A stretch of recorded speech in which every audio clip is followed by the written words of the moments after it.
First, I will take presentation our back class, and then I will start some new topics. What was the presentation or homework in our previous class?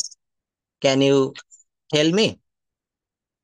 Yeah, importance of learning English. Importance of learning English, এবং সম্ভবত আমি ওই tense related কোনো translation মনে হয় দিয়েছিলাম যে বাংলা থেকে ইংরেজি করতে হবে। এটা প্রতিদিন থাকবে, আমি দিলেও দিলেও এই হোমওয়ার্ক গুলো করতে হবে, না দিলেও এগুলো করতে হবে। কারণ আমরা দেখেন যে কোনো ভাষা শিখতে গেলে সেই ভাষার নেটিভ স্পিকার, যেমন আমরা বাঙালি, আমরা ইংরেজিতে কথা বলতে গেলে অটোমেটিকলি কিন্তু আগে সেই কথাগুলো আমাদের মনে বাংলায় চলে আসে, দেন আমরা ইংলিশে সেটা ট্রান্সলেট করব।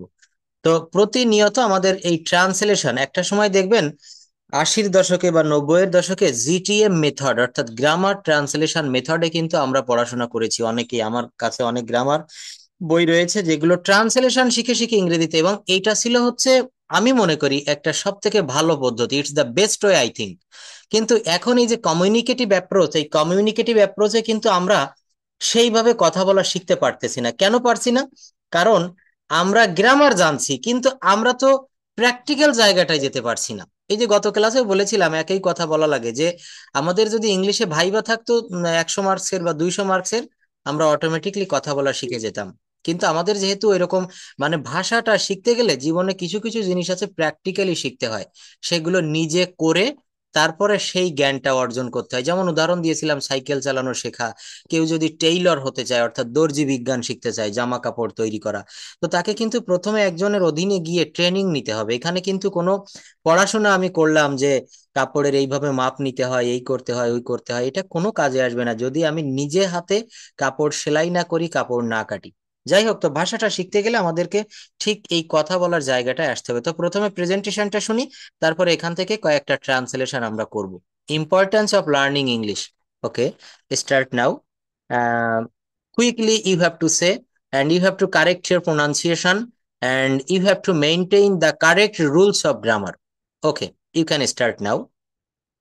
Good morning. Okay. I am Shantana Das. I would like to thank my Honorable Sir Prashan Sarkar Okay. for giving me a chance to say something, um, something, few words. Yes, Few something, words few that- words. Okay. I think few words. The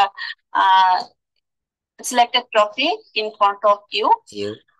My selected topic, the importance of learning English. Okay. There are English is an international language. English is very important because if I want to higher study in university library, most of the books are written by English. So we learn English. So we learn English. If I want to go abroad, we must need to know English. If I want to get better job, we need to learn English. Without English, we can't do nothing. At present, English is very, very important language. Thank you. Okay, thank you for your presentation. Thus you will say, and one day you will get fluency. Without practice you can't get fluency. এভাবে বলতে হবে, বলতে বলতে ফ্লুয়েন্সিটা চলে আসবে। একটা ব্যাপার হচ্ছে কি, আমি আজকে 10টা সেন্টেন্স বললাম, আগামীকাল আমাকে 15টা সেন্টেন্স বলার টার্গেট রাখতে হবে, পরের দিন আমাকে 20টা, পরের দিন 25টা, এইভাবে কিন্তু আমাদেরকে বাড়াতে হবে। আমরা যেহেতু অনেকদিন ভাষাটায় কথা বলি না, বা আমরা জন্মলগ্ন থেকে বাংলায় বলি, আমাদেরকে একটু সময় লাগবে ফ্লুয়েন্সি আনতে গেলে। Rome was not built in a day. কোনো কাজ কিন্তু রাতারাতি হয় না। একটা বিষয় বিষয় মনে রাখতে হবে যে আমাকে হাল ছেড়ে দিলে হবে না, আমি যদি লেগে থাকি আমি এটা পারবো, এটা সম্ভব। অনেক সহজ একটা কাজ হচ্ছে একটা ভাষা শেখা। এর থেকেও কিন্তু অনেক কঠিন কঠিন কাজ মানুষ করছে জগতে, তাই না? এই যে বলছিলাম আগে একটা ক্লাসে, আমি আজকে ল্যাপটপের মাধ্যমে ক্লাস নিচ্ছি, আমার সামনে ভিজিয়াবেল একটা ল্যাপটপ, একটা ডিভাইস, একটা ফোন। একটা সময় কিন্তু এগুলো আমাদের কাছে স্বপ্নের ব্যাপার, কল্পনা অতীত ছিল। 2005 সালে আমরা চিন্তা করতাম, মনে মনে ভাবতাম যে এমন কি কোনো যন্ত্র আবিষ্কার হবে, এখানে বসে আমেরিকার লোকেদের সঙ্গে ছবি দেখে দেখে ভিডিও কলে কথা বলবো। কিন্তু এটা কল্পনা করতে করতেই কল্পনা থেকে বাস্তবে রূপ আসে। আগে কিন্তু ধরে নিতে হয়, অঙ্ক করতে গেলে বীজগণিতের কিছু অঙ্ক আছে যে আমরা বলি মনে করি সংখ্যাটি এক্স, মনে করি সংখ্যাটি ওয়াই। এটা কিন্তু মনে করা হয়, অর্থাৎ সেইটাকে কিন্তু কল্পনা করতে হয়, কল্পনা না করলে কখনো বাস্তবতায় আসা যায় না। তো আগে আমাকে কল্পনা করতে হবে যে আমি ঠিক আমেরিকানদের মতো করে ইংরেজি বলতে পারছি, আমি বলতেছি। এটা একসময় ড্রিম আনতে হবে, ড্রিম থেকে একসময় ম্যাটেরিয়ালাইজ হবে, বাস্তবায়িত হবে। আচ্ছা, তারপর দাদা একটু বলবেন please, in front of us about the importance of learning English. Why we will learn English, আমরা কেন ইংরেজি শিখবো, এর গুরুত্বটা কি? In details you have to say. Okay, start now. Namaskar okay. and good morning. First, I would like to thanks my honorable sir, Prashan Sarkar, for giving me such a chance to say something about importance of learning English. Okay. We know the English is only one international language among them all over the world. We know many international languages, but English is one of the international languages. It is used all over the world. Okay. You can go abroad, you must know English for better communication. And when you go to the university and higher study, you can't know English, you can't more knowledge about their specific subject, because the most of the book of higher study is written by English. And you want to be an international businessman, you must know English, because uh, you need to know the communicate the foreign people, you must know English. And you want to be a businessman or any like the own business freelancer, you need to know English, because you communicate the foreign people. And you want to be a higher corporate job, you must know English, because in corporate job you need to know communicate the foreign people and others people.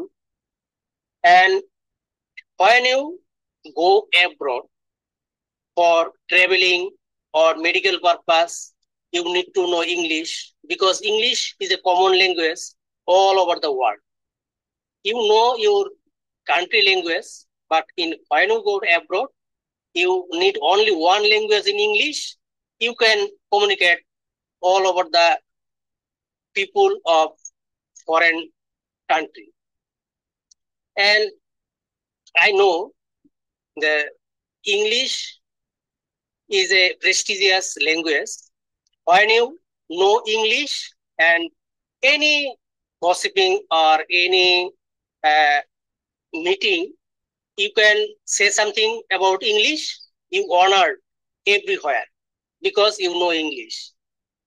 And we know that English is a, and in my childhood or boyhood, we can watch many movie, and we can see there any high society people like heroine or the family members,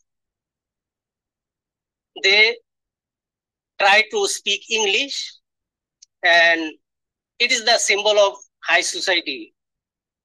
And anywhere you can just say something in English, I think you honored. Uh, Actually, it is the symbol of high society, and you can't say in a short time The importance of English language you can't say in short time. And I think you want to be a good communicator, you must know English. And if you want to be a smart boy, you must need to know English. And anywhere you can, in the age of globalization, you know the international knowledge, you can't English, you didn't get the international news or international knowledge. So I think uh, you must know English, and you want to be a good speaker, you must know English. And all about me. Thanks. Uh, Stay well and talk to you later. Thanks for patience sharing. Thanks for patience sharing. Uh, See you in the next class or talk you in later or in next time. Thank you. Nice presentation. এখানে একটা প্রশ্ন যদি করা হয় যে how can we learn English easily, আমরা কিভাবে সহজে ইংরেজি শিখতে পারি? তো এটা বলা হচ্ছে যে আমরা আমাদের একটা কথা বলেছেন খুব ভালো, যে childhood, from our childhood we have to practice a lot in English. আমাদেরকে ইংলিশে প্রচুর পরিমাণে প্র্যাকটিস করতে হবে। কিন্তু in our country, but in our country most of the students don't do this. আমাদের দেশের অধিকাংশ ছেলেমেয়েরা এটা করে না। আমরা অঙ্ক, বিজ্ঞান, বাংলা, অন্য কিছু পড়ি খুব গুরুত্ব দিয়ে, কিন্তু ইংরেজিটা আমরা পড়ি না। একটা সময়ে কিন্তু মানুষ খুব পরিমাণে বিদেশ যাওয়ার জন্য চেষ্টা করতো না, কিন্তু এখন আমাদের দেশের মানুষ উন্নত দেশে পাড়ি জমানোর স্বপ্ন দেখে। আর এই উন্নত দেশে পাড়ি জমাতে গেলে প্রথম যে শর্তটা, সেটা হচ্ছে আপনাকে ফ্লুয়েন্টলি ইংরেজি জানতে হবে। English knowing person is needed. English knowing person is needed everywhere, in home and abroad. In home and abroad অর্থাৎ দেশে বিদেশে ইংরেজি জানা লোক খুবই প্রয়োজন, খুবই দরকারি। আমাদের দেশেও বড় বড় গার্মেন্টস ফ্যাক্টরি, তারপর হচ্ছে বিভিন্ন ইন্টারন্যাশনাল যে কর্পোরেট অফিসগুলো রয়েছে, তারপর যারা এক্সপোর্ট ইম্পোর্টের বিজনেস করে, বিভিন্ন রকম যারা ট্যুরিজম, হসপিটালিটি অ্যান্ড ট্যুরিজমের সঙ্গে জড়িত, এদের কিন্তু ইংরেজি ভাষাটা, অর্থাৎ সব জায়গায়, in every place English knowing person is needed. এখন তো প্রত্যেকটা জায়গায় একজন পিয়নকেও, একজন ডিসি অফিসের যে পিয়ন, তাকেও কিন্তু কম্পিউটার অপারেট করতে হয়, আর কম্পিউটারের ভাষাটা সর্বদা কিন্তু ইংরেজি হয়। There is no Bengali. For this reason you have to know English well. In many job seekers, in many job sectors, they needs or they requires English knowing person. অনেক জায়গায় চাকরির অ্যাপ্লিকেশনে উল্লেখ করে দেয় যে সাবলীলভাবে ইংরেজি পড়তে ও বলতে পারার দক্ষতা ও যোগ্যতা থাকতে হবে। এটা কেন বলে? কারণ অফিসে একটা চিঠি আসলো ইংলিশে, হ্যাঁ, আমি একটা জব করি খুলনাতে, এখন ঢাকা থেকে আমার অফিসে একটা চিঠি আসছে, এই চিঠিতে কি লেখা আছে এইটা যদি আমি না জানি, না পারি, তাহলে তো আমাকে ওখানে নিবে না। ওকে, তো আমরা আগামী ক্লাসের প্রেজেন্টেশনটাও এখন একটু সিলেক্ট করে রাখি। আগামী ক্লাসের জন্য আমরা কোনটা নিলে ভালো হয়? আজকের টপিকসটা খুবই ভালো ছিল। এই ধরনের একটা টপিক নিজেকে খেয়াল করতে হবে, আমার যেন প্রতিদিন 1% করে উন্নতির দিকে যায়। আমি যেন কখনো আজকে যা বললাম, কালকের বলাটা যেন আজকের থেকে বেশি ভালো হয়। এইটা লক্ষ্য করলেই কিন্তু আমরা ভালো করতে পারবো। তো নেক্সট ক্লাসে আমরা কি নিয়ে কথা বলতে পারি? Please help me.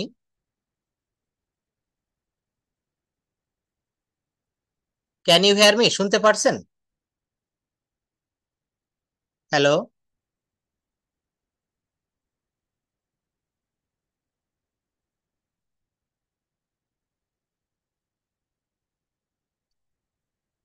Hello.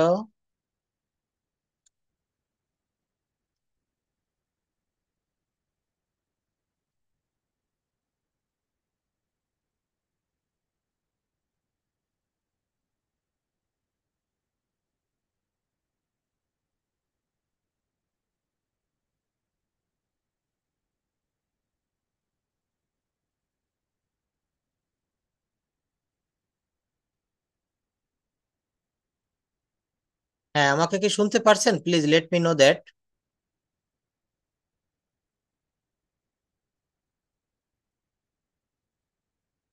Hello.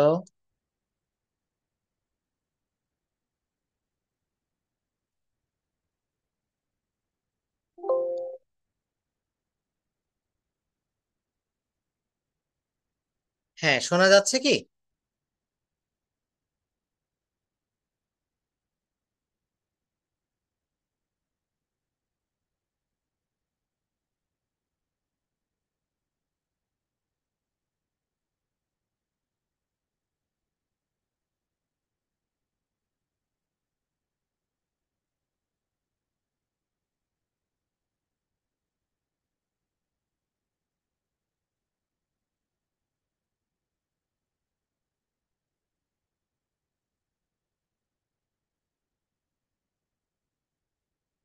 হ্যাঁ, মনে হয় ওই ল্যাপটপে মনে হয় ডিসকানেক্ট হয়ে গিয়েছে নাকি?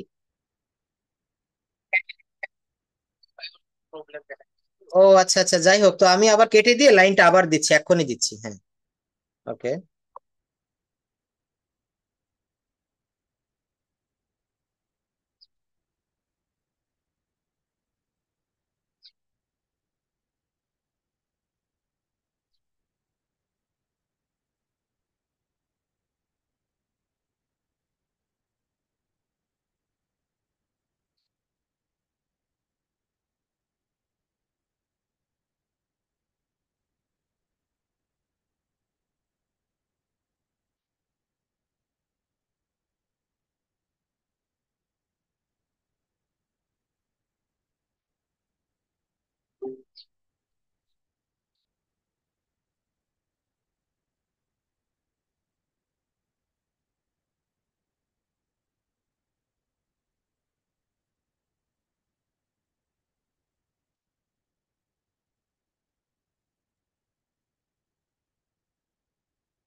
হ্যাঁ, ওই লিংক দিয়েছি, পুনরায় একটু লিংকে জয়েন করেন তো, দেখি ক্লাসে জয়েন করা যায় কিনা।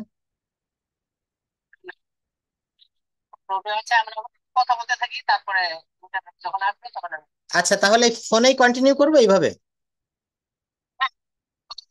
কন্টিনিউ। এই যে নেটওয়ার্কটা একটু ফ্ল্যাগ মানে এই যাচ্ছে আসছে তো। ও আচ্ছা আচ্ছা, সমস্যা নেই, এটা আমারও আজকে আমি হ্যাঁ হ্যাঁ, আচ্ছা ঠিক আছে, তো আমি এইভাবে কথা বলি, এটা আমরা কন্টিনিউ করি ফোনের মাধ্যমে।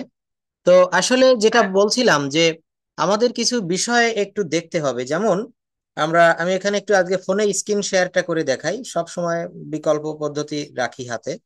আচ্ছা, আমি কয়েকটা সিস্টেম একটু দেখাই যে আমরা কিভাবে সহজে আমাদের কথা বলতে পারি, স্পোকেন ইংলিশে আমাদের কোন কোন জায়গাটা বেশি গুরুত্ব দিতে হয়।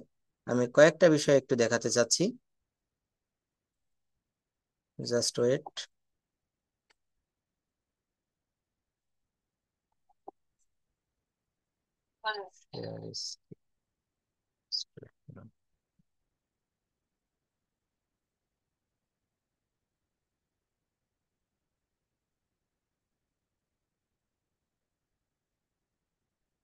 এখন একটা সময় ছিল ইংরেজি শেখাটা খুব কঠিন ছিল, কিন্তু এখন দেখেন কত সহজে আমরা ভাষাটা শিখতে পারি।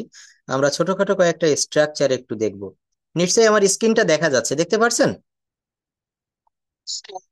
যাচ্ছে। হ্যাঁ, আচ্ছা, ঝাপসা না, দেখেন ক্লিয়ার হয়ে যাবে। এবার কি একটু ক্লিয়ার হয়েছে? হচ্ছে না, তাই না? নেটওয়ার্কের একটু সমস্যা হচ্ছে, তো এই জন্য এখানে আমি কয়েকটা রুল আপনাদের জন্য একটু সামনে নিয়ে এসেছি।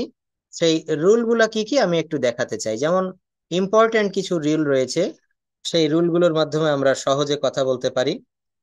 ডেইলি ইউজ ইংরেজি বাক্য শিখুন, অর্থাৎ আমাদের দৈনন্দিন জীবনে কি কি বাক্য আমাদেরকে প্রতিদিন প্রয়োজন হয় একটু খেয়াল করব আমরা। দেখেন স্ক্রিনটা যদি দেখা যেত, আমি শেয়ার করে দিয়েছি অলরেডি, মনে হয় ভালো হতো যদি দেখা যেত। দেখা যাচ্ছে? আচ্ছা, একটু ছোট আছে স্ক্রিনে, মোবাইলে তো এই জন্য একটু ছোট হতে পারে। বলছে আমার কিছু সাহায্য দরকার। দেখেন, সব কথা কিন্তু গ্রামার শিখে বলা লাগে না। কেমন? সকালবেলা আপনার সঙ্গে বাজারে দেখা হলো, আমি বললাম গুড মর্নিং দাদা, আপনি বলবেন গুড মর্নিং ইউ টু।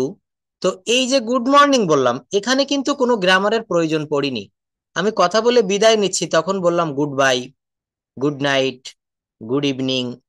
তা এই যে কথাগুলা আমাদের কিন্তু tense, sentence, parts of speech, voice change, conditional sentence, clause, আমরা যদি মেন মেন পয়েন্টগুলো সম্পর্কে একটু ধারণা রাখি, ভাষাটা আমরা সহজে কথা বলতে পারি, রপ্ত করতে পারি। যেমন দেখেন, বলছে আমার কিছু সাহায্য দরকার, আই নিড সাম হেল্প। এখানে কিন্তু নিডের ব্যবহার, নিড মানে হচ্ছে দরকার বা আবশ্যক।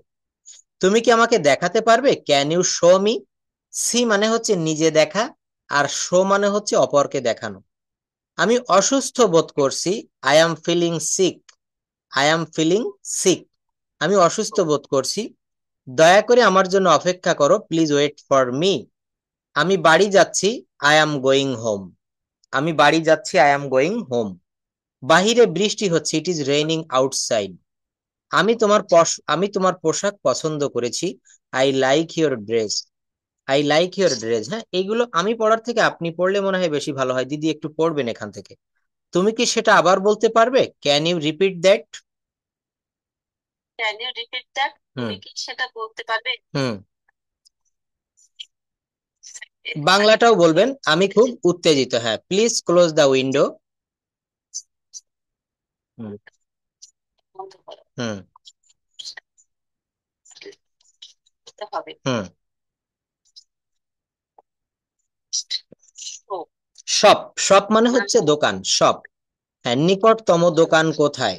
হুম দোকান কোথায়? হুম আই এম হুম করেছি। হুম can I আক্স can I আক্স U A question? আমি কি তোমাকে একটি প্রশ্ন করতে পারি? হুম আই এম থার্স্টি, আমি তৃষ্ণার্ত। হুম রাইট ইট ডাউন, হুম আমি লিখে রাখো। হুম টু কুক, হুম, আমি রান্না শিখেছি। হ্যাঁ, শিখছি।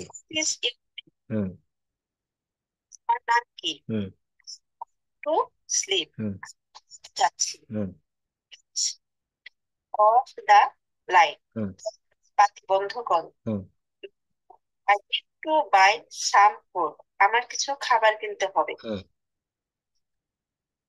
ক্যান ইউ কাম হিয়ার, তুমি কি এখানে আসতে পারো? I am happy to see you, তোমাকে দেখে খুশি, আমি আমি খুশি। It is very cold today, আজ খুব ঠান্ডা। আই লাইক প্লেইং ফুটবল, আমি ফুটবল খেলা পছন্দ করি। প্লিজ ডোন্ট বি লেট, দয়া করে প্লিজ ডোন্ট বি লেট, দয়া করে দেরি করো না। I am going to work, আমি কাজ করতেছি। হোয়ার ইজ ইউ লিভ, তুমি কোথায় বাস করো? হোয়ার ডু ইউ লিভ, তুমি কোথায় বাস করো? আই নিড এ ডক্টর, আমার একজন ডাক্তার প্রয়োজন। প্লিজ কল মি টুমরো, দয়া করে আগামীকাল উম, আগামীকাল আমাকে ডেকো। আচ্ছা, এবার মনে হয় লাইনটা ঠিক হয়ে গেছে। হ্যাঁ, আচ্ছা, এইটা তাহলে কেটে দেয় এখান থেকে।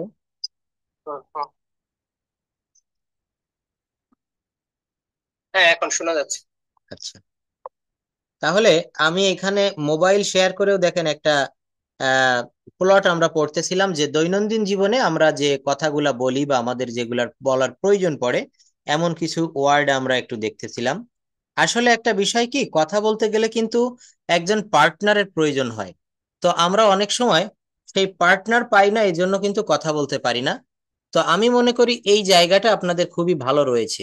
আপনারা দুজন দুজনের সঙ্গে ইংলিশে কথা বলবেন, দেখবেন অনেক কিছু শিখতে পারবেন। দেখেন, ওই যেটা মোবাইলে দেখাচ্ছিলাম সেইটা আবার আমি কম্পিউটারে নিয়ে এসেছি। আমার এখানে মোবাইল কম্পিউটার কানেক্টেড থাকে। তো এই যে শেষের বাক্যটা এখানে বলছে যে একটু তৃতীয় বাক্য শেষে, তুমি কোথায় থাকো, হোয়ার ডু ইউ লিভ। যদি বলা হয় তুমি কোথায় থাকতে বা তুমি কোথায় বাস করতে, where did you live, where did you live. আমার একজন ডাক্তার দরকার, আই নিড আ ডক্টর। দয়া করে আমাকে আগামীকাল ফোন করো বা করিও, প্লিজ কল মি টুমরো। এখানে কিন্তু কোনো গ্রামার, কোন নিয়মে আপনি বলবেন আগামীকাল ফোন করবে বা ফোন করো, প্লিজ কল মি টুমরো। এখানে আগামীকাল ফোন করবে এমনটি যদি ফিউচার ইনডেফিনিট টেন্স দিয়ে আপনি করেন, তাহলে বাক্যটা হতো please you will call me tomorrow. কিন্তু আসলে এইটাকে বলা হচ্ছে, এটাও গ্রামাটিক্যাল একটা রুল, এটাকে বলা হয় নিয়ার ফিউচার, অর্থাৎ নিকট ভবিষ্যৎ। যেমন আমি আগামীকাল ঢাকায় যাব, এই বাক্যটাকে এভাবেও বলা যায়, আমি আগামীকাল ঢাকায় যাচ্ছি, আমি আগামীকাল ঢাকায় যাব। অর্থাৎ রাত 10টার সময় মনে করেন আমার ব্যাগপত্র সব গোছানো রেডি করা আছে, আমি বলছি যে আমি ভোর হলেই, রাত পোহালেই ঢাকায় যাব।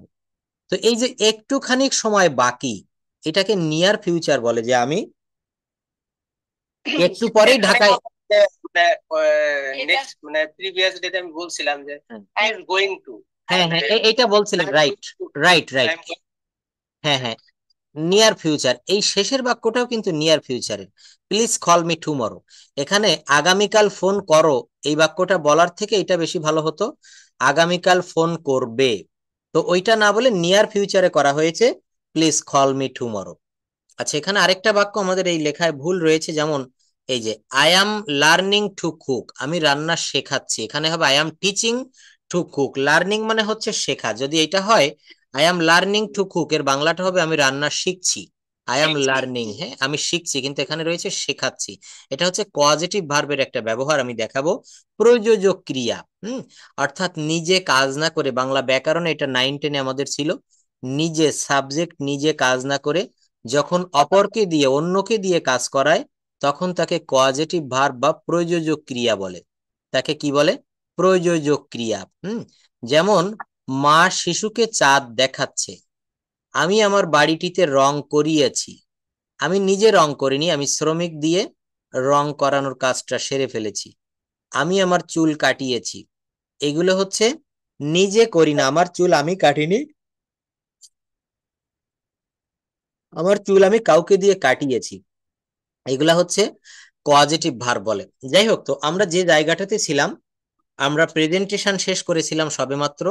তারপর আমরা টেন্স রিলেটেড যে ট্রান্সলেশন গুলো আছে, আমরা প্রতিদিন এখান থেকে কয়েকটা করে একটু একটু করে প্র্যাকটিস করব, এবং এইখানে বাক্যগুলো আমরা এমন ভাবে বলবো যেন প্রত্যেকটা বাক্যের অ্যাফার্মেটিভ থেকে নেগেটিভ, সেখান থেকে নেগেটিভ ইন্টারোগেটিভ, মানে affirmative, negative interrogative, negative interrogative, হ্যাঁ, এইগুলা যেন আমরা ভালোভাবে বলতে পারি। তো বলছে রনি, ছিল যে আমি একটি পাখি দেখিতেছি, হ্যাঁ আমি একটি, আমি হ্যাঁ দেখিতেছি, এখানে তো আই সি এ বার্ড নাকি? অবশ্যই, কিন্তু এখানে একটা ব্যাখ্যা আছে, নিশ্চয়ই আপনাদের জানা আছে। সি, সি ভার্ব, হ্যাঁ কিছু কিছু আমি এগুলো দেখাবো নেক্সট আগামী ধাপে ধাপে। ভার্ব কিন্তু অনেক রকমের, আমরা গ্রামার বইটা পর্যালোচনা করে 64 প্রকারের ভার্ব পেয়েছি, ক্রিয়া। কিন্তু আসলে কথা বলতে গেলে সকল প্রকার ভার্বের প্রয়োজন হয় না। 10 থেকে 12 রকমের ভার্ব যদি আমরা জানি, তো আমরা কিন্তু কথাগুলো স্পষ্টভাবে বলতে পারি, সব কথা। তো এইখানে একটা ভার্বের যে প্রকারভেদ রয়েছে, আমি আজকেই পার্টস অফ স্পিচ, গত ক্লাসে নাউন সম্পর্কে একটু ধারণা দিয়েছিলাম, আজকে প্রোনাউন, ভার্ব এগুলো দেখাবো। তো এই ভার্বের যে প্রকারভেদ আমরা জানি, finite verb, non finite verb, auxiliary verb, primary verb, auxiliary verb, principal verb. তো এইখানে দুইটা ভার্ব রয়েছে, স্ট্যাটিক ভার্ব, আরেকটা হচ্ছে ডায়নামিক ভার্ব। আমি শীটটা কোনো একটা সময় সামনে এনে দেখাবো ভার্ব যখন পড়াবো। তো এই স্ট্যাটিক ভার্ব আর ডায়নামিক ভার্ব, এটা সব বইতে থাকবে না, পাবেন না, যে সাধারণ প্রচলিত গ্রামার আমি দেখেছি এটা দেয় না, কিন্তু ফরেন রাইটাররা অনেকে এটা দিয়েছে। তো এই স্ট্যাটিক ভার্ব আর ডায়নামিক ভার্ব, অনেকে প্রশ্ন করে যে স্যার আমি একটি পাখি দেখিতেছি, এখানে continuous tense I am seeing a bird কেন হবে না? আসলে এটা ওই দুইটা ভার্ব না জানা থাকলে এই জায়গাটা পারা যায় না। ডায়নামিক ভার্বটা কেমন, যে ভার্বগুলো, যে কাজগুলো করতে গেলে আমাদের বাহিরের যে ইন্দ্রিয়গুলো, এইগুলোর সাহায্যে করতে হয়, হাত পা। যেমন আমরা ভাত খাই, ভাত খেতে গেলে কিন্তু আমাদের দাঁত দিয়ে চিবিয়ে তারপরে খেতে হয়। আমি একটা চিঠি লিখি, এটা আমার হাতের মাধ্যমে, এটা লিখতে আমার কিন্তু একটু হলেও কষ্ট হচ্ছে। এগুলো আমার বাহিরের যে ইন্দ্রিয়, হাত আমার বাইরের ইন্দ্রিয়, এইটা দিয়ে আমাকে করতে হচ্ছে। কিন্তু একটা পাখি দেখা, গাছের ডালে একটা পাখি বসা রয়েছে, আমি পাখিটা দেখছি, এখানে কিন্তু আমার তেমন কোনো কষ্ট হচ্ছে না, জাস্ট আমি চোখ মেলে দেখতে পারছি। আরেকটা বাক্য যদি বলি, আমি তোমাকে ভালোবাসি, আমরা স্বাভাবিকভাবে বলি আই লাভ ইউ। কিন্তু আমরা অনেক সময় যদি বলতে চাই আমি তোমাকে ভালোবাসিতেছি বা ভালোবাসছি, এখানে অনেকে আই এম লাভিং ইউ দেয়, কিন্তু বাক্যটা ভুল। আমি তোমাকে ভালোবাসি, এখানেও আই লাভ ইউ হবে, আমি তোমাকে ভালোবাসছি, এখানেও আই লাভ ইউ হবে, কারণ এইগুলা হচ্ছে স্ট্যাটিক ভার্ব। অর্থাৎ যে ভার্বগুলো, যে কাজগুলো করতে গেলে আমাদের শারীরিক কোনো পরিশ্রম হয় না, এই ভার্বগুলোর সঙ্গে, বেশি না, এটা সম্ভবত 35 থেকে 40টা ভার্ব আছে এই ধরনের, এই ভার্বগুলোর সঙ্গে কখনো আইএনজি ফর্ম, অর্থাৎ এদের কন্টিনিউয়াস ফর্ম হয় না। ব্যাখ্যাটা কি মোটামুটি বুঝতে পেরেছেন? হ্যাঁ। এই স্ট্যাটিক ভার্ব আর ডায়নামিক ভার্ব, এগুলো আমি দেখাবো। ডায়নামিক ভার্ব হচ্ছে এই সাধারণ এগুলোই, যেমন আমি সাইকেল চালাচ্ছি, আমি ভাত খাচ্ছি, আমি চিঠি লিখছি, আমি ফুটবল খেলছি, ফুটবল খেলতে গেলে আমাকে দৌড়াতে হয়, আমার গা দিয়ে ঘাম ঝরে যায়, এগুলো ডায়নামিক ভার্ব। ডায়নামো রয়েছে না, অর্থাৎ যেগুলো ঘূর্ণন মান, যে কাজ করতে গেলে আমার এই বাইরের হাত পা দাঁত, মানে এইগুলো কাজে লাগবে, এইগুলা হচ্ছে ডায়নামিক ভার্ব। আর স্ট্যাটিক ভার্ব, এই যে বললাম যে আমি চোখ মেলে জাস্ট পাখিটাকে দেখতেছি, এখানে আমার শারীরিক কোনো কসরত করা লাগতেছে না, এই যে স্ট্যাটিক। হ্যাঁ বলুন। লিসেনিং তাহলে হবে না? লিসেনিংটা আবার কিন্তু অনেকটা আমার ইন্দ্রিয়, এটা আপনি অনেকটা বলতে পারেন যে কেন লিসেনিং হবে না, লিসেনিং হয়, যেমন আই এম লিসনিং ইউ, আমি তোমাকে শুনছি বা আমি আপনাকে শুনছি। এই শোনার ক্ষেত্রে কিন্তু আবার একটু ব্যতিক্রম হয়, কারণ দেখবেন যখন অনেক জোরে সাউন্ড হয় তখন আমাদের কানে কিন্তু একটু আঘাত লাগে, তখন আমরা কানটা একটু বন্ধ করে রাখার চেষ্টা করি। এই লিসনিংটা আমি আপনাকে দেখাবো, 35 থেকে 40টা ভার্ব রয়েছে, স্ট্যাটিক ভার্ব মাত্র। এই ভার্বগুলোর সঙ্গে কখনো আইএনজি হয় না, তার ভিতরে ওই সি একটি, লাভ একটি, এরকম কয়েকটা ভার্ব আছে যাদের সঙ্গে কখনো আইএনজি ফর্ম হয় না। যাই হোক, আমরা ভালো একটা লেসন শিখলাম। ভার্বের যে, যেমন আমরা সাধারণত তো জানি যে ভার্বের যেমন এই যে নন ফিনিট ভার্ব আর হলো ফাইনিট, হ্যাঁ, ফাইনিট আর নন ফাইনিট ভার্ব। হ্যাঁ হ্যাঁ। এর ভিতরে যেমন আবার যেমন ফাইনিট ভার্ব যেটা, এটা যেমন আছে যেমন principal verb, auxiliary verb, auxiliary verb. এরকম। এখন তাহলে ওই যে বললেন যে প্রায় 65 বা 64। হ্যাঁ হ্যাঁ। মানে ওটা কোন জায়গা থেকে মানে ইটা হয়েছে? এখন এই যে ভার্বের, দেখেন আমি সামান্য একটু দেখাই, এটা দেখলে বুঝতে পারবেন, আসলে এগুলা না দেখলে হয় না। আমরা এখানে এখন যেটা দেখব, এটা আমরা 10 থেকে 12 রকম বা 14-15 রকমের ভার্ব একটু দেখব। Just wait. Verb, VERB।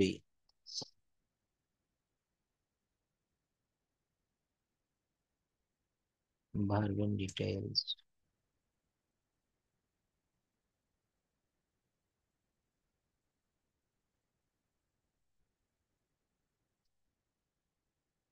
আচ্ছা, এই যে দেখেন একটা চিত্র দেখতে পাচ্ছেন নিশ্চয়ই, স্ক্রিনটা কি শেয়ার হয়েছে, দেখা যায়?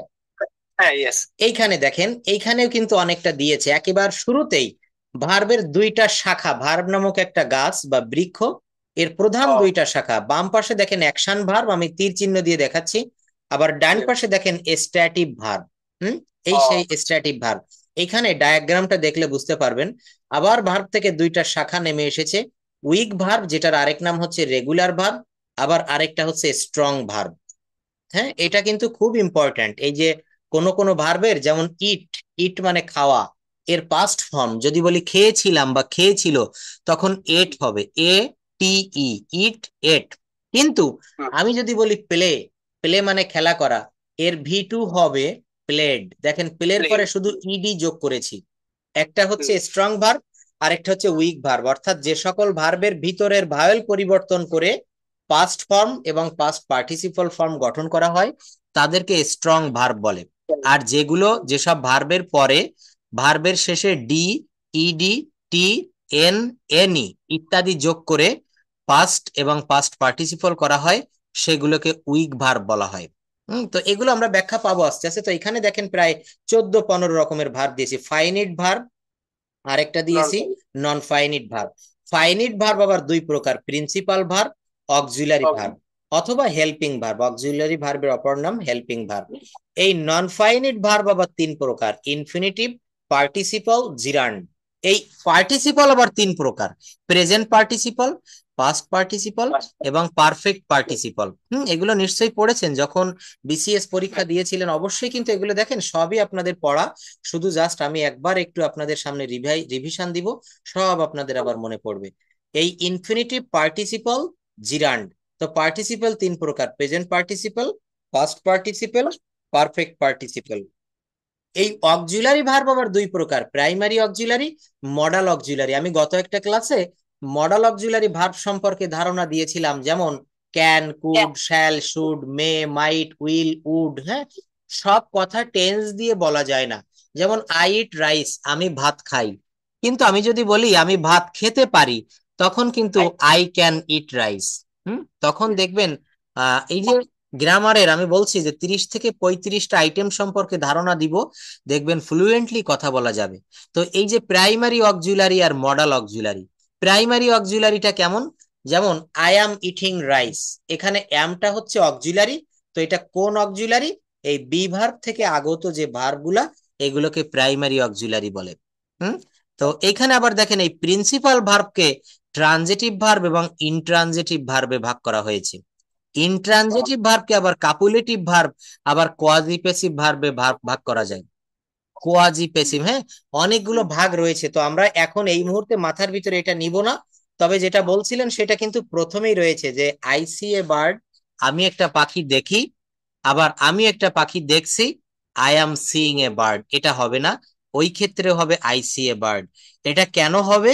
কারণটা হচ্ছে এই অ্যাকশন ভার্ব অথবা স্ট্যাটিক ভার্ব বা ডাইনামিক ভার্বের একটা আলোচনা ওখানে চলে আসে। এই ভার্বের দেখেন, ইংরেজি ভাষাটা শিখতে গেলে, যে কোনো ভাষা শিখতে গেলে ভার্বটাকে খুব ভালো করে শিখতে হবে। এই জন্য আমি প্রত্যেকটা ক্লাসে কিন্তু ভার্ব নিয়ে বেশি আলোচনা করি। কারণ আমি দেখিয়েছিলাম প্রথম দিনের ক্লাসে আপনাদেরকে, যে সাবজেক্ট ছাড়াও বাক্য হয়, অবজেক্ট ছাড়াও বাক্য হয়, কিন্তু পৃথিবীতে এমন কোনো বাক্য আপনি দেখাতে পারবেন না যেখানে কোনো ভার্ব নেই। একটা আমি উদাহরণ দিয়েছিলাম যে আমাদের কোনো মানুষের যদি একটা হাত নাও থাকে, আমরা বেঁচে থাকতে পারি। কোনো মানুষের মাথায় চুল নেই, দেখবেন টাক পড়ে গিয়েছে, সে বেঁচে থাকতে পারবে। কোনো মানুষের একটি চোখ নেই, সে বেঁচে আছে। কারো একটি পা নেই, কারো দুই হাত নেই, তারাও বেঁচে আছে। কিন্তু প্রধান যে অঙ্গটা আমাদের, যদি সোল বা আত্মা যেটাকে বলি, বা রুহু যেটাকে বলা হচ্ছে, এইটা না থাকলে কি আমরা বাঁচবো? বাঁচবো না। তো আপনার পরীক্ষার খাতায় আমি দেখেছি টিচাররা সাবজেক্টে ভুল হলেও নম্বর দেয়, অবজেক্টে ভুল হলেও নম্বর দেয়, কিন্তু কোনো টিচার ভার্বের ভুল হলে কিন্তু নম্বর দিবে না। এই জন্য আমাদেরকে ভার্বটাকে প্রতিদিন ভার্ব নিয়ে আপনি একটু একটু করে পড়বেন। আমি কয়েকটা বিষয় একটু বলে দেই, মনে রাখবেন জাস্ট 1 মিনিটের ভিতরে। আমি প্রথম ক্লাসে দেখিয়েছিলাম যে আমাদেরকে 7টা বিষয় শিখতে হবে। হ্যাঁ, তো এখানে আমি ওই 7টার সঙ্গে আমি বলছি, যেমন আপনি এইগুলা অবসর সময় যখনই পাবেন এইগুলা নিয়ে একটু নাড়াচাড়া করবেন। Tense, verb, tense, verb, voice change, আর হচ্ছে ক্লজ, কন্ডিশনাল, আর প্রেপোজিশন। এইগুলা যদি ভালো ধারণা থাকে, অন্যগুলা না হলেও কিন্তু আপনি বাক্য গঠন করতে পারবেন। আমি উদাহরণ দিয়েছিলাম, যেমন ডু দা ওয়ার্ক, কাজটি করো। এখানে আমি কাকে বলছি তার নাম কিন্তু উল্লেখ নেই, কে কাজ করবে তার নাম কিন্তু উল্লেখ করিনি, অর্থাৎ এটা সাবজেক্ট বা কর্তাবিহীন একটা বাক্য, অথচ বাক্যটা কিন্তু সঠিক, ডু দা ওয়ার্ক। এখানে কিন্তু বলা হচ্ছে you do the work, imperative সেন্টেন্সে ইউটা উজ্জ থাকে, কারণ যাকে উদ্দেশ্য করে বলা হচ্ছে সে কিন্তু সামনেই থাকে, তাকে কল্পনা করা হয় যে সে সামনেই আছে। এই জন্য এখানে ইউ ডু দা ওয়ার্ক, তো ইউটা আর বলা লাগে না। তো সাবজেক্ট ছাড়া দেখেন বাক্য হয়ে গেল, অবজেক্ট ছাড়াও বাক্য হয়ে যায়, যেমন আই ইট, আমি খাই, আই গো, আমি যাই, আই প্লে, আমি খেলি। আমি কি খেলি? আমি ফুটবল খেলি, আমি ক্রিকেট খেলি, আমি লুডো খেলি। কোনো কিছু আমি উল্লেখ করলাম না, তাও কিন্তু আমার বাক্য হয়ে গেল, কিন্তু এখানে সাবজেক্ট আর ভার্ব দিয়েছি। তো বলা হচ্ছে সাবজেক্ট ছাড়াও বাক্য হয়, অবজেক্ট ছাড়াও বাক্য হয়, কিন্তু ভার্ব ছাড়া বাক্য হবে না। এই জন্য ভার্বের প্রতিনিয়ত ভার্বটাকে নিয়ে বেশি বেশি করে আমাদেরকে গবেষণা করতে হবে। এই জন্য দেখেন এই ভার্ব ফর্ম দিয়েছিলাম, কনজুকেশন অফ ভার্ব যেটাকে বলা হয়, এই কনজুকেশন অফ ভার্ব গুলো আমাদেরকে খুব ভালো করে রপ্ত করতে হবে। গো, ওয়েন্ট, গন, ডু, ডিড, ডান। তো এইগুলা তো সহজ, এর বাহিরেও কিন্তু আরো অনেক রয়েছে।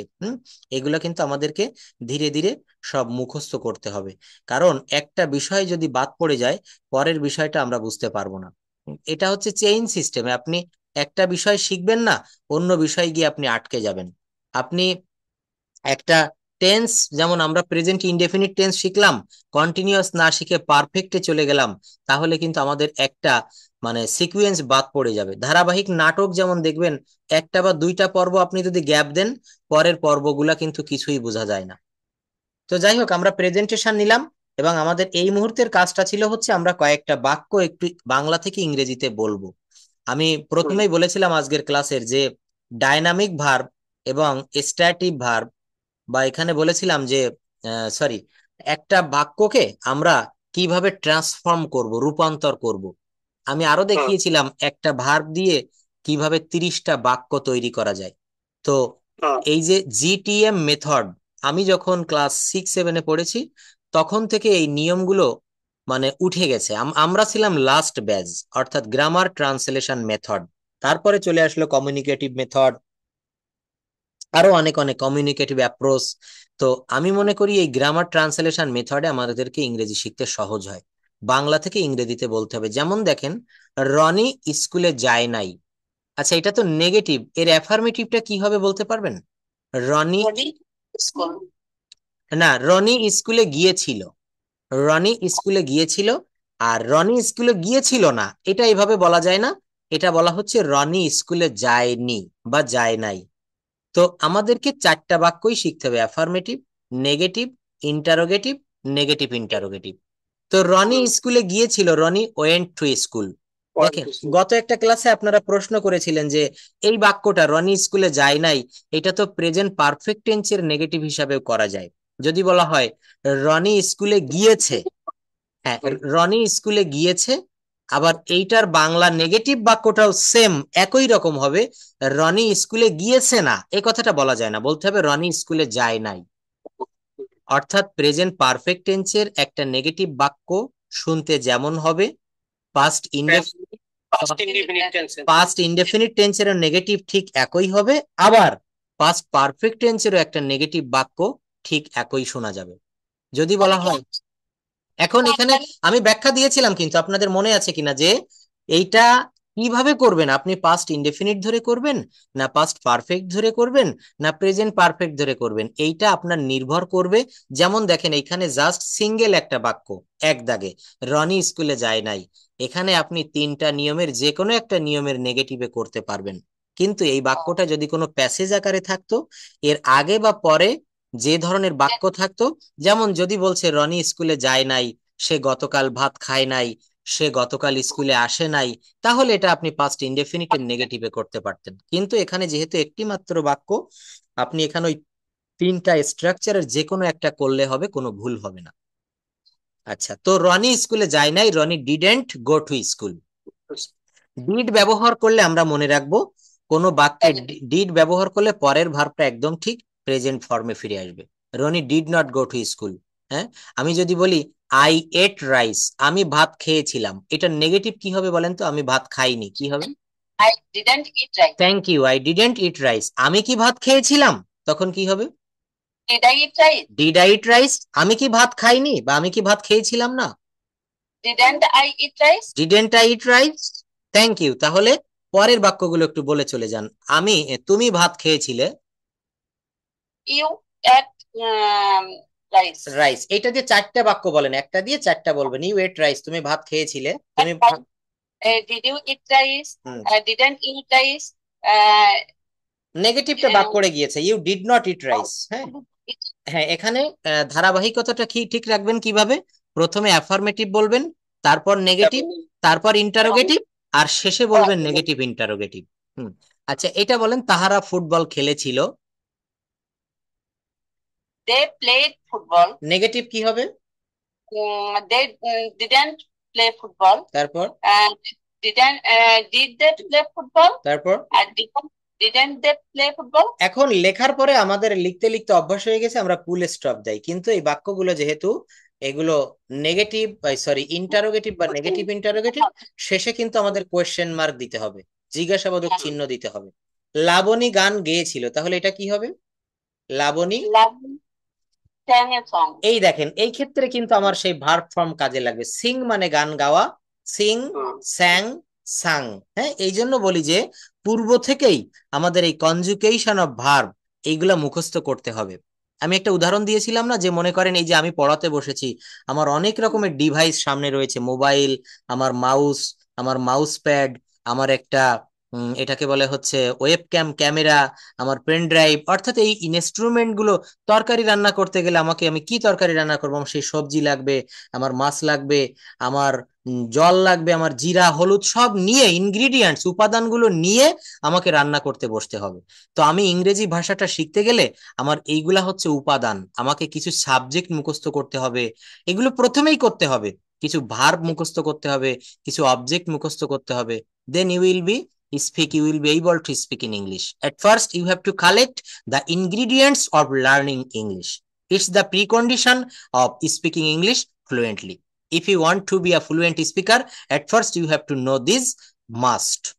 এগুলো অবশ্যই আপনাকে জানতে হবে। ভার্ব ফর্ম দেখেন, আমি একটা ভার্ব যদি দেই, এখান থেকে একটা কঠিন একটু ভার্ব দেই, যেমন মনে করেন যেটা আমরা একটু কম জানি, এমন একটা ভার্ব এখান থেকে খুঁজে বের করি। এখানে সবগুলোই সহজ দিয়েছি, প্রথম শীটটা তো, এখানে সব ভার্বগুলো খুব সহজ আছে। সেখান থেকে আমরা যে কোনো একটা, যেমন টিয়ার, দেখেন টিয়ার মানে হচ্ছে ছিঁড়ে ফেলা, যে কোনো কাগজ ছিঁড়ে ফেলা, কাপড় ছিঁড়ে ফেলা, এটা টিয়ার, TEAR, টিয়ার। এর V2 হবে টর, TORE, টিয়ার টর, টর্ন, V3 হবে টর্ন। এখন যদি বলা হয় আমি কাগজটি ছিঁড়িয়াছি বা ছিঁড়েছি, present perfect tense, I have torn the paper, I have torn the paper। এখন এই টর্ন মানে ছিঁড়ে ফেলেছি, ছিঁড়িয়াছি, টিয়ার থেকে এসেছে টর্ন। এই টর্ন ওয়ার্ডটা যদি আমার মুখস্থ না থাকে, তাহলে এই বাক্যটা আমি করতে পারবো না, যে আমি একটা কাগজ ছিঁড়েছি, আমি একটা টাকা ছিঁড়েছি, আমি একটা কাপড় ছিঁড়েছি। এই জন্য বলা হচ্ছে যে এই ভার্ব ফর্ম গুলো একটু, আর দেখেন এগুলো সব আপনাদের জানা, আমাদের এগুলো জানা আছে, জাস্ট 1-2 বার রিডিং পড়বেন, দেখবেন আপনার ব্রেনে আবার চলে আসবে এগুলা। স্যার, আমি একটা কাগজ ছিঁড়েছি, এখন এটা কি পাস্ট ইনডিফিনিট হবে নাকি? না, এটা দেখেন, এই যে এটা আমি আরেকবার একটু বলি, টেন্সটা তাহলে আমাকে আবার একটু পড়াতে হবে। আমি একটা কাগজ ছিঁড়েছি, টেন্স শিখতে গেলে দেখেন আমি 12টা টেন্স মাত্র 12 মিনিটে শিখাই দিতে পারি, যা অনেকে এক জীবনেও শিখে না। খুব সহজভাবে টেন্সটা আইডেন্টিফাই করবেন। হ্যাঁ, এভাবে প্রশ্ন করবেন যে আমি একটা কাগজ ছিঁড়েছি, এটা পাস্ট ইনডেফিনিটে হবে না প্রেজেন্ট পারফেক্টে হবে? প্রশ্নের উত্তরটা খুবই সহজ। কেন সহজ? কারণ টেন্স খুঁজে বের করতে গেলে, টেন্স আইডেন্টিফাই করতে গেলে আপনাকে এখানে কয়টা কথা বলেছেন? আমি একটি কাগজ ছিঁড়েছি, 4টা ওয়ার্ড বলেছেন, 4টা শব্দ। এখন এই 4টা থেকে আপনি 3টা বাদ দিয়ে দেন। একেবার মনে করেন আপনার চোখের সামনে নাই, একটা মাত্র জিনিস আপনার সামনে রাখবেন, বাংলা ক্রিয়াটা। টেন্স শিখতে গেলে বাংলা ক্রিয়া শিখতে হবে। আমি একটি কাগজ, এই 3টা বাদ দিয়ে দিলাম, একটা মাত্র ওয়ার্ড রাখলাম, ছিঁড়েছি। এখন আমি বলেছিলাম টেন্স শিখানোর সময় বাংলা বাক্যের শেষে ইয়াসি, ইয়াসো, ইয়াসেন এগুলা থাকলে প্রেজেন্ট পারফেক্ট টেন্স হয়। এই 12টা টেন্সের 12টা কথা যদি মনে রাখতে পারেন, আপনি 1 সেকেন্ডে বা আরো ক্ষুদ্র মাইক্রো সেকেন্ড বা ন্যানো সেকেন্ডে, আমার বলতে দেরি হবে কিন্তু আপনার টেন্স খুঁজে বের করতে দেরি হবে না। কিভাবে? আপনি শুধু এই সূত্রটা মনে রাখবেন, এই যে ইয়াসি ইয়াছো, যেমন আমি কাজটি করেছি, আমি ভাত খেয়েছি, আমি ফুটবল খেলেছি, তাহারা মাছ ধরেছে, তাহারা একটি ছবি এঁকেছে। এই যে বাংলা বাক্যের শেষে ক্রিয়ার শেষে ইয়াসি, ইয়াছো, ইয়াসেন এইগুলা থাকলে, অর্থাৎ সে, স, সেন এগুলা থাকলে প্রেজেন্ট পারফেক্ট টেন্স হয়। এটা জানি, কিন্তু হুম। মানে এখন দেখি কিছু কিছু সেন্টেন্স, যেমন করেছি, হ্যাঁ মা রান্না করেছে, হ্যাঁ। এটা পাস্ট ইনডিফিনিট করে। না, করেছি। এইটা দেখেন, এই যারা পাস্ট ইনডেফিনিট করলে এখানে আবার ব্যাপার আছে। ব্যাপারটা কেমন, যখন আপনি ভাষাটা পুরাপুরি ভাবে শিখে যাবেন, তখন ওই যে আপনি বললেন মা ভাত রান্না করেছে, ওইটা ওরা এই সেন্সে ধরে নিল যে মা ভাত রান্না করেছিল, মানে ওইটা পাস্ট ফর্মে নিয়ে যায় কিছুটা, কিন্তু ল থাকলে পাস্ট ইনডিফিনিট হ্যাঁ হ্যাঁ হ্যাঁ হ্যাঁ, কিন্তু এখানে ওই যে যে করলো না, ও কিন্তু ওর ইচ্ছা মতো, বা ও যেহেতু গ্রামার জানে এই জন্য ও এটা, কিন্তু আসলে এটা একদিক থেকে ঠিক না। যদি গ্রামার হুবহু মেনটেন করে আপনার লিখতে হয় বা কথা বলতে হয়, তাহলে ওই বাক্যটা ভুল, যে আমি একটি মা ভাত রান্না করেছে, ওইটা তো হবে পাস্ট ইনডেফিনিটে মা ভাত রান্না করেছিল। কিন্তু মা ভাত রান্না করেছে এইটা অ্যাকচুয়ালি বা সঠিক নিয়মটা হবে mother has cooked rice, present perfect টেন্সে করলে সঠিক হয়। কিন্তু আপনি যেটা বলছেন না, আমিও অনেক জায়গায় এরকম দেখেছি যে লেখা রয়েছে বাংলায় মা ভাত রান্না করেছে, আবার ওখানে টেন্সে যে সে ইংরেজিতে লিখতেছে মাদার কুকড রাইস, মা ভাত রান্না করেছিল হয়ে গেল। হ্যাঁ, এগুলি আসে। তারপরে যেমন আমরা তাকে হেল্প করেছি, হুম হেল্প করেছি, তাহলে উই হ্যাভ হেল্প হিম। হুম। অনেকে বলে যে we help him. We help him, আসলে কিন্তু উই হেল্প হিম এর অর্থ হচ্ছে আমরা তাকে সাহায্য করেছিলাম। হুম। লাম, এখানে পাস্ট টেন্সের একটা সূত্র দিয়েছিলাম পাস্ট ইনডেফিনিটে, যে বাংলা ক্রিয়ার শেষে লাম লেম ল তাম তেম ত, লাম লেম ল তাম তেম ত। হ্যাঁ, এখন দেখেন ওই যে যারা করছে না, এখানে একটা বিষয় কি, আপনি আমেরিকা থেকে এখন ক্লাস করছেন, আপনারা দুজনেই আমেরিকায় রয়েছেন, ওরা কিন্তু অনেকটা, যেহেতু ওদের ল্যাঙ্গুয়েজ, ওরা অনেকটা ওদের গায়ের জোর খাটিয়ে কিছুটা বলে, যেমন ওই যে শর্ট ফর্মে কথা বলে ওরা। আসলে কিন্তু এই যে দেখবেন আমাদের উদাহরণ দিয়েছিলাম না, প্রচলিত কিছু ভাষা, যেমন আমরা নোয়াখালীতে যদি যান, আমরা খুলনা যশোর অঞ্চলে আমরা বলি আমাকে 5টি টাকা দাও বা 5 টাকা দাও। নোয়াখালীতে ওরা আবার বলে 5 টাকা বলতে পারে না, ওরা বলে হাসটিয়া, হাসটিয়া। আমার এক ফ্রেন্ড রয়েছে, সে যে কি বলে আমি তার মানে মাথা মুন্ডু কিছুই বুঝতে পারি না, কিন্তু সে যখন প্রমিত ভাষায় কথা বলে তখন আবার বুঝতে পারি। তো ওই আমেরিকানরা যখন লিখবে, শুদ্ধভাবে যখন লিখবে, তখন ওদের লেখাটা আপনি স্পষ্ট পড়তে পারবেন। কিন্তু কথা বলার সময় ওরা এত বেশি শর্ট ফর্ম ব্যবহার করে এবং এত বেশি শর্টে বলে, আমাদের বাঙালিদের প্রথম প্রথম ওখানে গিয়ে বুঝতে সমস্যা হয়। কিন্তু আপনি যদি অনেক সময় ইংলিশ মুভি দেখলে, হ্যাঁ যেমন একটা কথা বলি যে আমরা তো, আমরাও এটা বলি, কিন্তু আমাদের তো এটা জানা, যেমন কাউকে যদি বলা হয় যে আহ, তুমি কোথায়, তুমি এখন কোথায়, মানে আমরা যদি বলি বাংলায় যে তুমি এখন কোথায়, সে বললো আমি আসতেছি, রাস্তায় আসতেছি, মানে আমি আসার রাস্তায় বা তোমাদের বাড়ির রাস্তায়, I am on the way. I am on the way. এখন I am on the way মানে সে রাস্তায় আছে। তো এটা আবার সে, আমরা কিন্তু অনেক সময় বলি যে কই, মানে তুমি কই, তুমি মানে কই, just হ্যাঁ কই। হ্যাঁ। কই বললো, আমি রাস্তায় বললাম, এটা কিন্তু মানে ল্যাঙ্গুয়েজ কিন্তু টোটালি আন্ডারস্ট্যান্ডেবল হয়েছে, হ্যাঁ হ্যাঁ বুঝছে কিন্তু হ্যাঁ, অবশ্যই। সেম। আমরা একটা ইংলিশম্যান বা ফরেন কান্ট্রির লোক কিন্তু কই এই কথাটা বুঝবে না তারা, মানে তারা বলবে যে তুমি কোথায় আছো, মানে তারা যেভাবে শিখবে, মানে টোটালি সেন্টেন্সটা যেভাবে শিখবে ওইভাবেই তারা কিন্তু বলবে যে তুমি কোথায় আছো। সে বলবে আমি তোমাদের বাড়ির রাস্তায় আছি, কিন্তু আমরা কিন্তু বলে কই, তুই কই, রাস্তায়, মানে কই রাস্তা, এটা দিয়ে কিন্তু ল্যাঙ্গুয়েজ মানে হয়ে গেল। এটা হচ্ছে যেমন ইংলিশ মুভিগুলোতে আমরা অনেক সময় দেখি যে দেখা গেল যে হোয়ার আর ইউ, এটা বলে কি বাচ্চা, মানে হোয়ার আর ইউ, বাচ্চা, যে বাচ্চা বললো আর এখন বললো, সে বললো মানে আই এম অন দা ওয়েতে, আমোয়ে,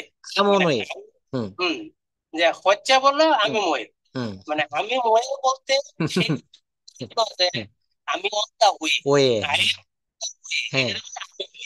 আমোয়ে মানে একেবারে শর্টে বলছে, একবারে শর্টে বল, মানে ওরকম তো আসলে আমরা যারা ইংরেজি বাইরের থেকে এসে শিখি তারা তো আসলে ওরকম শর্ট ফর্মে, যেমন আমরা বললাম যে বাংলায় যদি আমি বলি কই, বললাম রাস্তায়, কিন্তু সে কিন্তু মানে ল্যাঙ্গুয়েজ কিন্তু হয়ে গেল ওভারকাম, সে কিন্তু বুঝলো। কিন্তু একটা ফরেন কান্ট্রির লোক কিন্তু এটা বুঝবে না। ওরকম আমরাও কিন্তু ওই জিনিসগুলো বুঝি না, বলো হচ্ছে বললো, হোয়ার আর ইউ, এটা কিন্তু শর্ট ফর্মে হচ্ছে। একদমই ঠিক। তবে এইগুলা ওদের সাথে কথা বলতে বলতে এবং ইংলিশ মুভিগুলো দেখতে দেখতে শেখা হয়ে যাবে। যখন ওখানে আরো 5 বছর গিয়েছেন, আরো 5 বছর থাকবেন, তখন ওদের সব কথা মুখস্থ হয়ে যাবে শুনতে শুনতে। তবে ওদের সাথে কথা বলার সময় আপনি ওই দেশীয় কাউকে ফোন করে বলছেন হোয়ার আর ইউ নাও, এবার সেও যদি বলে যে আম্মা মন্দা ওয়ে, বা এই যে যে শব্দটা ওরা বললো, কিন্তু এখানে আপনাকে সে প্রশ্ন করলো হোয়ার আর ইউ বা হচ্ছা, এবার হচ্ছা বললে তো আপনি বুঝে গেছেন যে বলতে চাচ্ছে হোয়ার আর ইউ। তখন আপনি আপনার গ্রামার মেনে যদি বলেন I am on the way অথবা I am near your house, আমি আপনার বাড়ির পাশে, তখন ও কিন্তু বুঝে যাবে, ও বুঝতে পারবে যে এ লোক তো বাঙালি, এ কিন্তু টোটাল গ্রামারটা মেনেই কথা বলেছে। অর্থাৎ আমরা যদি গ্রামার ভালোভাবে জানি এবং ফ্লুয়েন্টলি আমাদের মতো করে আমরা কথা বলতে পারি, তো ওদের সঙ্গে চলাফেরা করা যাবে, কোনো সমস্যা হবে না। কিন্তু সমস্যা হয়ে যায় ওরা যখন স্পিকিং করে, তখন ওই যে হচ্ছা গচ্ছা, তারপর বলছে যে I wanna to go, I wanna to খাম, অন্না গন্না, আই ওয়ান্না গো, হ্যাঁ আই গন্না কাম, এই শব্দগুলো বললে তখন আমাদের জন্য একটু মানে কনফিউশনে আমরা পড়ে যাই। তবে এগুলা নিয়ে সমস্যা হয় না। তো আমাদের তো সমস্যা হচ্ছে যে আমরা যদি, যেমন আমি প্রথম দিনে হয়তো আপনাকেই বলছিলাম না, আমাকে বলছিলেন এখন আমি যদি এগ্রিকালচারাল লেভেলে জব করতে যাই, আমার কাজটাই তো হবে মানুষকে মোটিভেট করা। Yes, absolutely right. আপনি ওটাই তো বললাম যে বাংলাদেশের যদি কেউ নোয়াখালী যায়, কেউ দেখা গেল বরিশালে গেল, কেউ সিলেটে যায়, যখন জব করতে যাবে বা চিটাগাঙে যায় জব করতে যাবে, তার কিন্তু ওই এলাকার ভাষাটা কিছুটা জানতে হবে। হ্যাঁ কথা বলা ঠিক। এখন আমাদের প্রবলেমটা তো এইটাই, কারণ আমি যখন আমি যাব যে কান্ট্রি এরিয়া, এখানে গ্রাম এরিয়া, ওই জায়গায় আমি যখন মোটিভেশন করতে যাবো, তখন যদি তারা যে এইভাবে কথা বললো, এখন আমি যদি এটা না বুঝি, তাহলে আমি তাকে কি বুঝাবো? হবে না, তখন একটু মানে সমস্যায় পড়ে যেতে। পেশেন্ট, আশাবাদী হওয়া উচিত, ইউ শুড বি অপটিমিস্টিক। তোমার ইংরেজি শিখতে থাকা উচিত, you should be learning English. তোমার কম্পিউটারে দক্ষতা থাকা উচিত, you should have skill in computer. আমি করতে পারি, আই ক্যান ডু। আমি করতে পারতাম, আই কুড ডু। আমি অবশ্যই করব, আই মাস্ট ডু। আমাকে করতে হবে, আই হ্যাভ টু ডু। আমি করতেও পারি, আই মে ডু। তাহলে দেখেছেন এখানে ডু ব্যবহার করেছি, কিন্তু আমি বারে বার বিভিন্ন রকমের মডাল ভার্ব পরিবর্তন করেছি। আমি আই কুড ডু, অনেক সময় বলে আই কুড ডু, এটার বেঙ্গলি মিনিংটা তাহলে অবশ্যই আই কুড ডু আমি করতে পারতাম, আর আই উড ডু এটার অর্থ কিন্তু আমি করতে পারতাম অথবা আমি করতাম।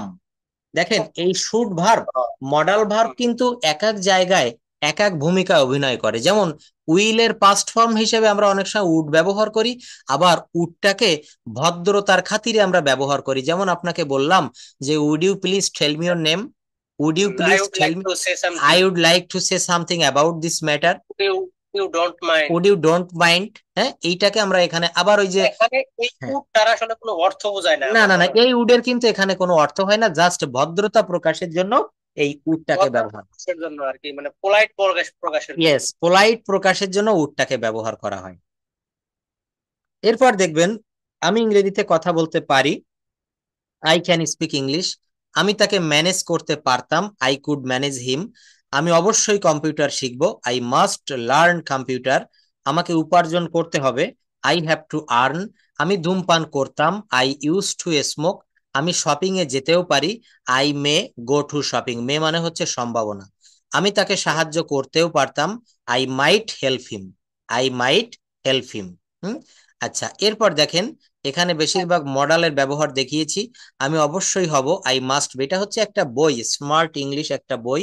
আমরা বইটা পিডিএফ এক স্যারের কাছ থেকে কিনেছি, এটা আপনাকে আজকে ক্লাস শেষে আমি দিয়ে দিব। এখানে হচ্ছে সব স্পোকেন রুল, হ্যাঁ, সহজ সহজ কিভাবে আমরা স্পিকিং করতে পারি রুল। যেমন আমি অবশ্যই হব, আই মাস্ট বি।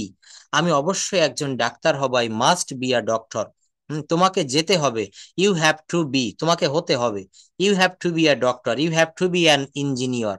তুমি হতে পারো, ইউ ক্যান বি। ক্যান মানে হচ্ছে সম্ভাবনা, ইউ ক্যান বি, তুমি হতে পারো। তুমি হতে পারতে, ইউ কুড বি। তুমি হতে, আমি হতেও পারি, I may be. I may be a doctor, I may be a teacher. আমি হতে পারতাম, I had to be. I had to be. তোমার হওয়া দরকার, ইউ নিড টু বি। তোমার হওয়া দরকার, ইউ নিড টু বি। আমার হওয়ার অধিকার আছে, I have the right to be. I have the right to be. হুম। আচ্ছা। আর হুম। একটা কোশ্চেন আছে, বলেন। আমি আমি করতে পারবো না, হুম। এটা কেমনে হবে? আমি করতে পারবো না, তাহলে আমি করতে পারবো, আগে এইটুকু বলেন কি হবে? I can do. I can do. আর আমি করতে পারি না বা আমি করতে পারবো না, তখন আই ক্যান নট ডু। অথবা এটাকে যদি আপনি ফিউচারে করতে চান, I will not, I will not, অথবা I won't be able to do. I won't be able to do, অর্থাৎ আমি করতে সক্ষম হব না বা করতে পারবো না। I can able to do. I wouldn't able to do, এইটা আপনি সঠিক গ্রামার নিয়ম মেনে তারপরে হলো। আর যদি বলেন আই ক্যান নট ডু, তখন আমি করতে পারি না বা পারবো না, এটাও বোঝায়। তবে ক্যান নটের থেকে এই দ্বিতীয় যেটা, এটা বেশি ভালো হবে। I wouldn't able to do. Do, হ্যাঁ। বলেন। করতে পারছিলাম না। তখন এই উড নটটা ব্যবহার করবেন। এখানে উড আবার উইলের past form. Yes, I wouldn't able to do, এখানে উইলের পাস্ট ফর্ম হিসাবে কিন্তু উডটা ব্যবহার করা হয়। অর্থাৎ আর এই, তাহলে হ্যাঁ, পাস্ট টেন্সের বেলা হবে I didn't able to do. Yes, I didn't able to do. এখানে আমাকে ভার্বটা ঠিক রাখতে হবে, আর কিছু না। আচ্ছা, এরপর দেখেন দেয়ার এর একটা ব্যবহার এখানে রয়েছে। গ্লাসে কোনো পানি নেই, there is no water in the glass. গ্লাসটিতে, গ্রামটিতে একটি বিদ্যালয় আছে। There has been a school in the village, অথবা there is a school in the village. There এর ব্যবহার কখন হয় জানেন? যখন কোথাও কোনো কিছু স্থিরভাবে আছে বা ছিল, এমন বুঝালে দেয়ার এর ব্যবহার করা হয়। দেয়ার, THERE, দেয়ার। যেমন আমাদের গ্রামে একটি মসজিদ আছে, there is a mosque in our village. আমাদের গ্রামে একটি নদী আছে, there is a river in our village. বলেন তো, ঢাকায় একটি বিশ্ববিদ্যালয় আছে, কি হবে? There is university in Dhaka. ঢাকায় অনেকগুলো বিশ্ববিদ্যালয় আছে। There are many university in Dhaka. There are many universities in Dhaka. University. ঢাকায় একটি বিশ্ববিদ্যালয় ছিল। There was a university in Dhaka. ঢাকায় অনেকগুলো বিশ্ববিদ্যালয় ছিল। There were many universities in Dhaka. There were many universities in Dhaka. আমার একটি কলম ছিল। I had a pen. Pen, I had a pen. আমার একটা মোবাইল ছিল। I had a mobile. আমার একটা বাড়ি ছিল। I had a house. তাদের একটা গাড়ি ছিল। They had. They had. না, না, ছিল বলেছি না, হ্যাড হবে, they had. They had. They had a house. তাদের কোনো বাড়ি ছিল না। তাদের কোনো বাড়ি ছিল না। They hadn't. They hadn't a house. They hadn't a house. আমি একজন শিক্ষক ছিলাম। I was a teacher. Thank you. এখানে অনেকে দেখেন, আমি একটা স্টুডেন্টকে বলেছিলাম, বলতো আমার পিতার একটি কুকুর ছিল। তো এইখানে কিন্তু ও ভুল করে বলে ফেলেছিল my father was a dog. এইটার অর্থ হয়ে গেল আমার পিতা একজন কুকুর ছিলেন। এর বাংলা অর্থটা খুবই খারাপ। My father was a dog বলেছিল, কিন্তু বাক্যটা হবে my father had a dog. অর্থাৎ মনে রাখবো আমরা, সাবজেক্ট, হ্যাঁ, সাবজেক্ট যদি নিজে কোনো কিছু ছিল, সেক্ষেত্রে আপনাকে ওয়াজ ব্যবহার করতে হবে। যেমন আই ওয়াজ এ টিচার, মনে করেন আপনি শিক্ষক ছিলেন, বাংলাদেশ থেকে রিটায়ার্ড হয়ে আমেরিকায় চলে গিয়েছেন, তো আই ওয়াজ এ টিচার, আমি একজন শিক্ষক ছিলাম। কিন্তু যদি বলা হয় আমার একজন শিক্ষক ছিল, অর্থাৎ আমার গৃহ টিউটর, হোম টিচার বলা হয়, তখন আই হ্যাড এ টিচার। অর্থাৎ হ্যাড মানে আমার মালিকানায় কোনো কিছু ছিল, আর ওয়াজ মানে মালিক নিজে কোনো কিছু ছিল। ওই যে ওই স্টুডেন্ট বলেছিল my father was a dog, অর্থাৎ এখানে ওয়াজ মানে হচ্ছে সে জানতো না আমার বাবার নিজের ছিল নাকি আমার বাবা নিজে ছিল। অর্থাৎ নিজে কোনো কিছু থাকা আর নিজের অধিকারে কোনো কিছু থাকা দুটো কিন্তু দুই রকম বিষয় হবে, দুটো দুই রকম বাক্য হবে। দেখেন এখানে হচ্ছে subject plus verb plus adjective অথবা নেগেটিভ বা পজিটিভ হতে পারে plus as well as plus adjective. বাক্যটা দেখলে বুঝতে পারবো মেয়েটি সুন্দরী এবং সেই সাথে বুদ্ধিমতীও। The girl is beautiful as well as intelligent. As well as এর ব্যবহার, সে একজন ভালো শিক্ষক সেই সাথে ভালো লেখকও বটে। He is a good teacher as well as good writer. সে সুন্দরী মেয়েও চায়, সে সুন্দরী মেয়েও চায়, শিক্ষিতও চায়। মেয়েটা সুন্দরীও হবে, শিক্ষিত হবে। He wants beautiful girl as well as educated, as well as educated. সে আমাকে আশ্রয় দিয়েছিল, খাদ্যও দিয়েছিল। মনে করেন আমি আমেরিকাতে গিয়েছি, আমার পরিচিত কেউ নাই, তো আপনি আমাকে আশ্রয় দিলেন, সাথে 15 দিন থাকতে এবং খাইতে দিলেন। He gave me shelter as well as food. গাছ আমাদের ফলও দেয়, ছায়াও দেয়। The trees gives us fruits as well as shade. এটা হচ্ছে অ্যাজ ওয়েল অ্যাজ এর একটা ব্যবহার। এখানে অনেকগুলা কমন রুল দিয়েছি যেগুলো আমাদের কথা বলতে গেলে কাজে লাগে। কম্পিউটার শিখলে কেমন হয়? How about learning computer. এখন কফি খেলে কেমন হয়? How about having coffee now. আজ ঘুরতে গেলে কেমন হয়? How about roaming around today, অথবা how about going outside today. এই শীতে রাঙামাটি গেলে কেমন হয়? How about going to Rangamati in this winter. এগুলা হচ্ছে হাউ অ্যাবাউট এর ব্যবহার। কিসের ব্যবহার? How about. এখানে ইম্পর্টেন্ট রুল গুলো আমরা বারবার পড়বো। লেগে থাকো তুমি জিতবে, keep staying you will win. হাসতে থাকো তুমি সুখী হবে, keep smiling you will be happy. তুমি যেতে থাকো আমি পরে আসবো, keep going I will come later. Keep going I will come later. অনেকগুলো ইম্পর্টেন্ট রুল এখানে, সবগুলা দিয়ে আমরা কথা বলার প্র্যাকটিস করতে পারবো। দেখেন আরো দিয়েছি, সাবজেক্টের পরে suppose to, SUPPOSED, supposed to. আমার তার সাথে দেখা করার কথা আছে, I am suppose to meet him. আমার বাড়ির কাজ করার কথা আছে, I am suppose to do homework. তোমার আমাকে ফোন করার কথা ছিল, you were suppose to call me over phone. Over phone মানে হচ্ছে ফোনে, মনে রাখবেন। আমার কিছু পান করার কথা না, তাহলে এখানে নেগেটিভ যেহেতু হবে, I am not suppose to drink anything. I am not suppose to drink anything. তোমার সুখী হওয়ার কথা, তুমি যে পরিমাণ পরিশ্রম করো তোমার সুখী হওয়ার কথা, তাহলে কি হবে? You are suppose to be happy. তো এটা হচ্ছে সাপোজ টু, এই যে আপনি আরেকদিনও বলছিলেন যে সাপোজ টু এই যে ইডি যুগ হয় আর কি।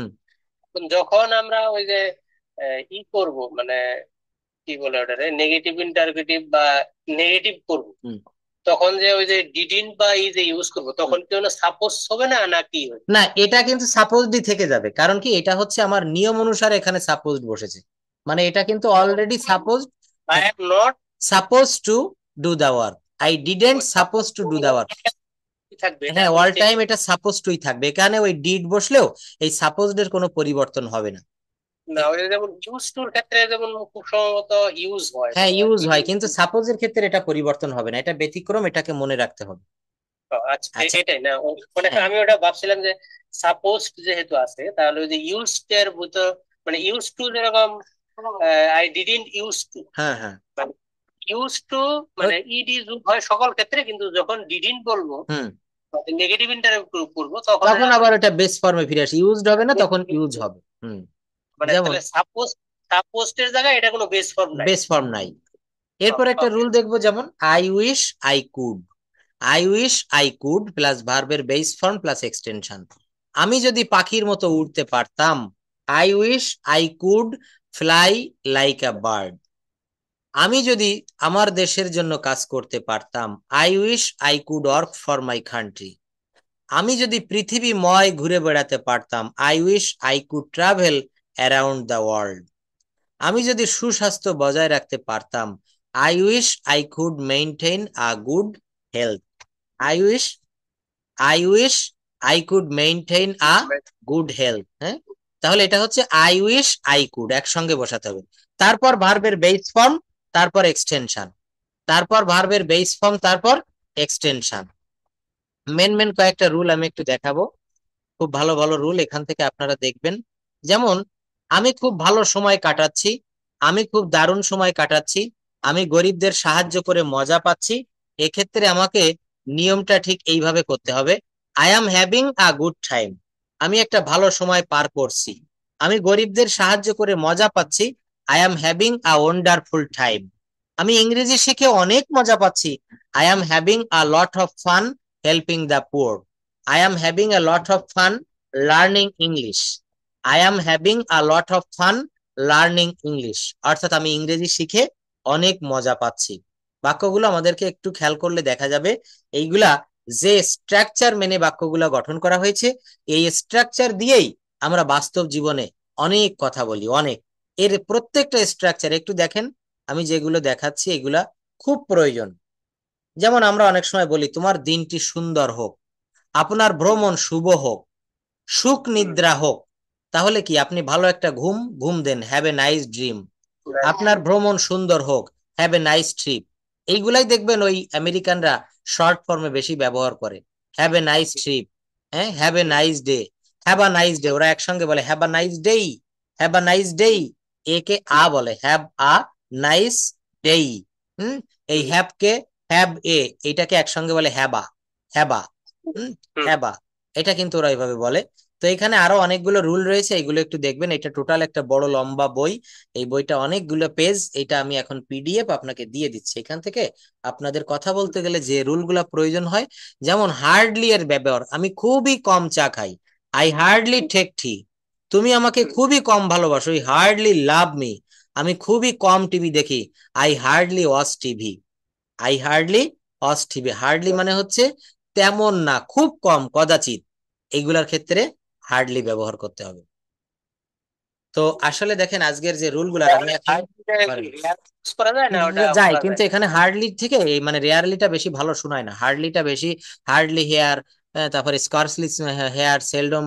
এই হার্ডলির সঙ্গে হেয়ার ওটা আবার হচ্ছে অ্যাপ্রোপ্রিয়েট হিসেবে ব্যবহার করা হয়, কিন্তু যখন আপনি এই ধরনের বাক্যগুলো লিখলেন খুবই হার্ডলি, তখন কিন্তু এটা দিতে হবে। যেমন আমরা অনেক সময় বলি না যে আমি এই মাত্র বাড়ি এসেছি, কথাটা কিন্তু ভুল, বলতে হবে আমি মাত্র বাড়ি এসেছি। এই এবং মাত্র, এই দুইটা কিন্তু একই সঙ্গে বসে না। তো এখানে হার্ডলিও ঠিক তাই, আমি খুবই কম চা খাই, আই হার্ডলি টেক টি। তুমি আমাকে খুবই কম ভালোবাসো, ইউ হার্ডলি লাভ মি। আমি খুবই কম টিভি দেখি, I hardly watch TV, I hardly watch TV. আরো অনেক বাক্য, তোমায় এখন ইদানিং তোমাকে দেখাই যায় না, you are hardly seen this days.